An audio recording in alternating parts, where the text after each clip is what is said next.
যেই কষ্ট আমি লাঘব করতে চেয়েছি, এই কষ্ট আবার যারা সৃষ্টি করলো তাদের বিরুদ্ধে আপনাদেরই রুখে দেওয়াতে হবে। দিন রাত অক্লান্ত পরিশ্রম করেছি। এই অ্যালাইনমেন্ট আমি পরিবর্তন করে এমনভাবে করে দিয়েছি যেন দ্রুত সময় হয়। কোটা বাতিলও করে দিয়েছিলাম। আচ্ছা, কোটা সংস্কার হবে, আপিল করলাম, উচ্চ আদালত সিদ্ধান্ত দেবে, সেই জন্য পর্যন্ত তো ধৈর্য ধরতে হবে। যে কোনো নাগরিককে তো আইন আদালত মেনে চলতে হবে। ঘন্টার পর ঘন্টা আবার ট্রাফিক জ্যামে পড়ে থাকতে হবে।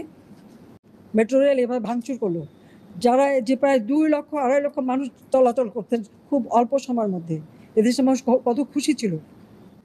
তাদের বিচার এদেশের জনগণকেই করতে হবে। আমি সেটাই চেয়ে যাচ্ছি।